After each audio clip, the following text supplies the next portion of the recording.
విశ్వసించిన వాడికి ఆయన దక్కుతాడు, అందుతాడు, ఆయన కార్యాలు దక్కుతాయి, అందుతాయి.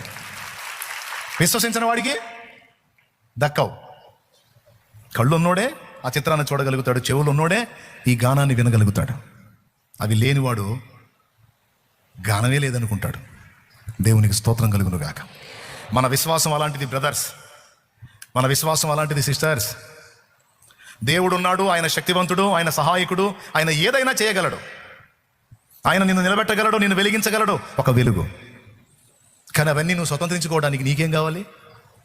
విశ్వాసం అనే కళ్ళు, విశ్వాసం అనే చెవులు, విశ్వాసం అనే కాళ్ళు, విశ్వాసం అనే చేతులు, జ్ఞానేంద్రియాలు, కర్మేంద్రియాలు అంటాం కదా. మన విశ్వాసం మనలో ఎలా పనిచేసిద్దంటే కళ్ళలాగా, చెవుల్లాగా పనిచేసిద్ది. దేవునికి స్తోత్రం కలుగును గాక. సింపుల్గా అర్థమైందని చెప్పాను. నేను విశ్వాసం ఉంచాను, చాలా పొందుకున్నా. విశ్వాసం ఉంచినోడు అక్కడే కూర్చున్నాడు.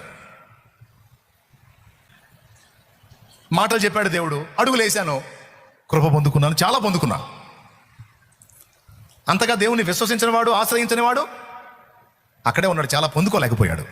కారణం విశ్వాసం లేమి. దేవుడి శక్తి, దేవుని సహాయం, దేవుని బలం, దేవుని జీవం ఉన్నాయి. మన కళ్ళు గుడ్డి అయినంత మాత్రాన, ఇప్పుడు కూర్చున్న మీలో కొంతమందికి కనపడినంత మాత్రాన శాలేం రాజు లేడా? అంటే నీకు కనపడినంత మాత్రం నేను లేకుండా పోయాను. అట్లాగే కొంతమందికి విశ్వాసం లేనంత మాత్రం దేవుడు లేకుండా పోయాడా? వాడి మట్టుకే వాడు లేడనుకుంటున్నాడు, కానీ ఉన్నాడని వెతికిన వాళ్ళందరికీ ఉన్నాడు, దొరికాడు, ఫలం ఇచ్చాడు. గట్టిగా ఎంతమంది క్లియర్గా అర్థమైంది? ఈ రాత్రి ఏం పిచ్చిపెట్టి వచ్చారా?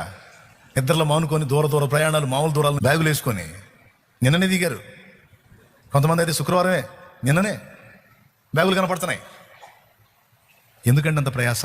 ఒకటే, దేవుడు ఉన్నాడు, తనను వెతుకు వారికి ఫలము దయచేస్తాడు. బలహీనులకు తానే బలమవుతాడు, బలహీనుల చేత బలమైన కార్యాలను. దేవునికి స్తోత్రం.